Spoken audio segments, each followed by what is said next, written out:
Ndasubiye kubaha mwiriwe mwese canke mwaramutse bivanye naho mugenda mudukurikirana muherereye. Mwese mudukurikira muherereye mu bihugu vy'amakungu ya kure, cane cane abadukurikira muherereye hirya nino mu bihugu bitandukanye vyo ku mugabane wa Afrika, bari mu bihugu vyo ku mugabane wa Amerika, bari mu bihugu vyo ku mugabane w'Iburaya, abari ku mugabane wa Aziya, abadukurikira muherereye ngaha mu gihugu cacu c'u Burundi, mwese ndabahaye kaze.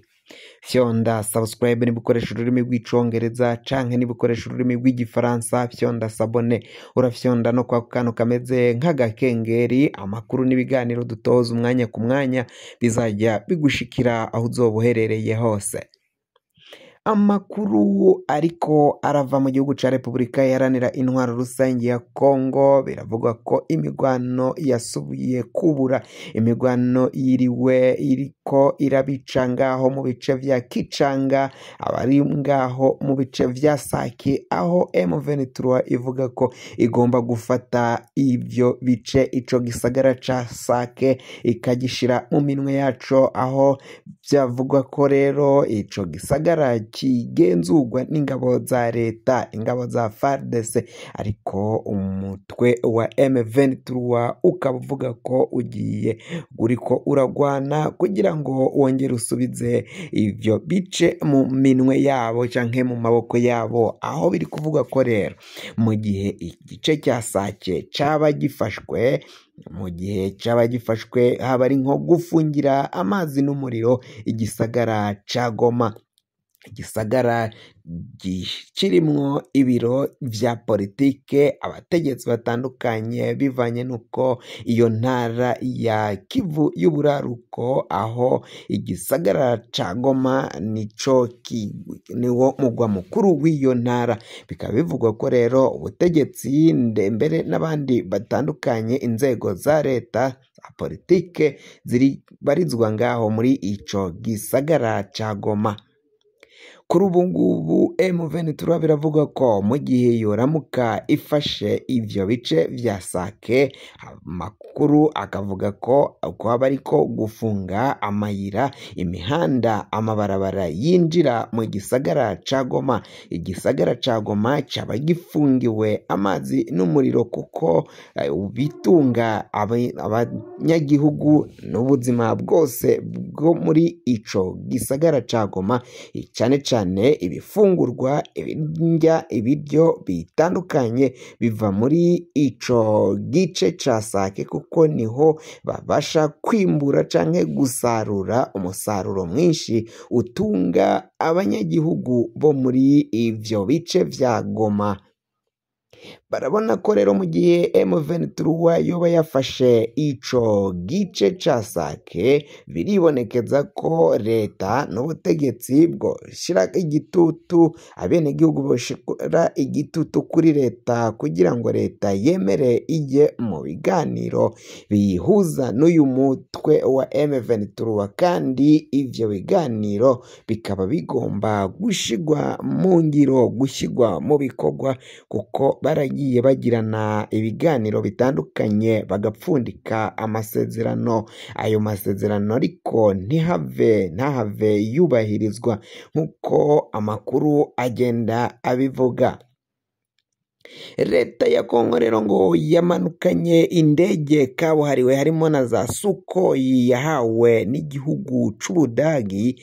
Marantunga igihugu c'Uburusiya nico catanze intererano y'izo ndege zo mu bwoko bwa Sukhoi, indege z'intambara. Mwaragiye mwumviriza ukungene zagiye zimanuka zikagaba ibitero, zararashe mu gihugu c'u Rwanda, indi yaraguye mu Rwanda, indi kandi nayo yagiye mu Rwanda bayirasako, iragenda isubira igwa ku kibuga c'indege ca Goma, aho rero ibintu bivugwa ko izo ndege basubiye kongera kuzimanura, nizo ziriko zirakora mu rugamba, aho bariko baragwana n'izo nyeshamba za M23. ikiboneka kiriko kirava ngaho kuri urwo rugamba nuko biboneka ko umutwe wa M23 nawo utoroshe mu nyuma yaho ufatiye ibigwanisho vyinshi, ibigwanisho bitandukanye vy'igisirikari ca Kongo, harimo ibimodoka vy'intambara, hakabamo amasanduka y'amasase, mbere ni nkoho nyinshi cane zo mu bwoko bugiye butandukanye bagiye bafata bazisahuye mu birindiro vy'izo ngabo za FARDC, baca babitwara kubigwanisha. Nivyo bavuga ko bazotsindisha igihugu ca Kongo, nivyo bizofata ubwo butegetsi. Barifuza ko abategetsi batandukanye b'igihugu ca Kongo, cane cane umukuru w'igihugu Antoine Felix Tshisekedi, yoja mu biganiro nabo bakagira amasezerano bagirana, kandi ayo masezerano agashigwa mu ngiro.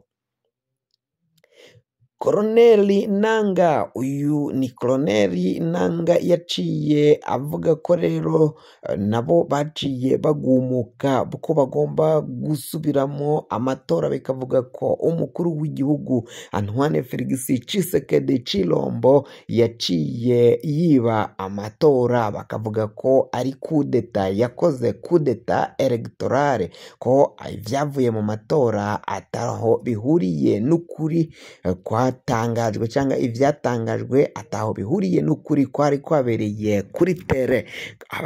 Abanyagihugu ngaho muri Kongo biravugwa ko biriwe biyamiriza canke mu myiyerekano, aho baciye baja mu myigaragambyo kwiyerekana ko ivyo vyavuye mu matora y'umukuru w'igihugu batavyemera na gatoyi, ko amatora yibwe n'abategetsi bakuru b'igihugu bakoresheje umugwiseni. Umugwiseni niwo wari ujejwe canke wari ushinzwe gutunganya amatora ngaha muri kino gihugu ca Repubulika Iharanira Intwaro Rusange ya Kongo, ariko ngo ivyo umugwiseni waciye utangaza ataho bihuriye n'ukuri kwabereye kuri tere, kuko ngo batangaje ko umukuru w'igihugu yatowe ari Antoine Felix Tshisekedi n'amajwi 73, ariko bakabona ko ngo ivyashizwe ahabona nta na hamwe byari bihuriye. Abandi bakandida ngo bakaba baragabanye amajwi, yaciye asigara ashika kuri 27, niyo abandi bakandida baciye batahukana muri ayo matora. Bakabona ko rero ivyakozwe ari ububeshi gusa ari uguhenda abanyagihugu bo mu gihugu ca Kongo, ko atariwe yari yatowe, ko babona ko umuntu yari yatowe ari Moise Katumbi, ariwe yagomba kuba umukuru w'igihugu ca Repubulika Iharanira Intwaro Rusange ya Kongo. Ngo uyu Antoine Felix Tshisekedi ntaho yagomba gutsinda ayo matora, nk'uko imyiyerekano ijya nino ngaha mu gihugu ca Repubulika Iharanira Intwaro Rusange ya Kongo, abanyagihugu bariko bariyerekana bavuga ko ivyavuye mu matora batavyemera na gatoyi. Uyu Felix Tshisekedi rero akaba yemereye abenegihugu ko mu gihe boramuka bamugiriye ikizere agatogwa akaba umukuru w'igihugu ca Kongo, ngo agomba kuzokora ibikorwa bikomakomeye cane, harimo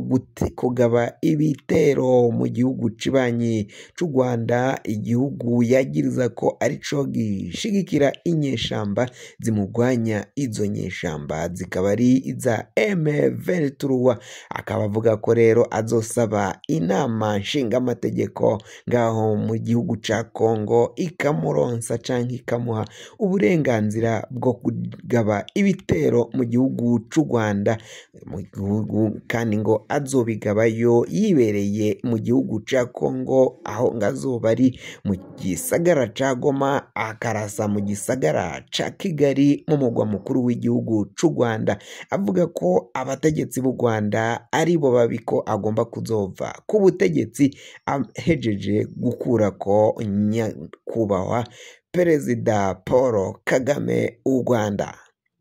Fyonda subscribe niba ukoresha ururimi rw'icongereza canke niba ukoresha ururimi rw'igifaransa ufyonde sabone, hama amakuru n'ibiganiro dutoza bizaje bigushikira aho uzoba uherereye hose kw'isi.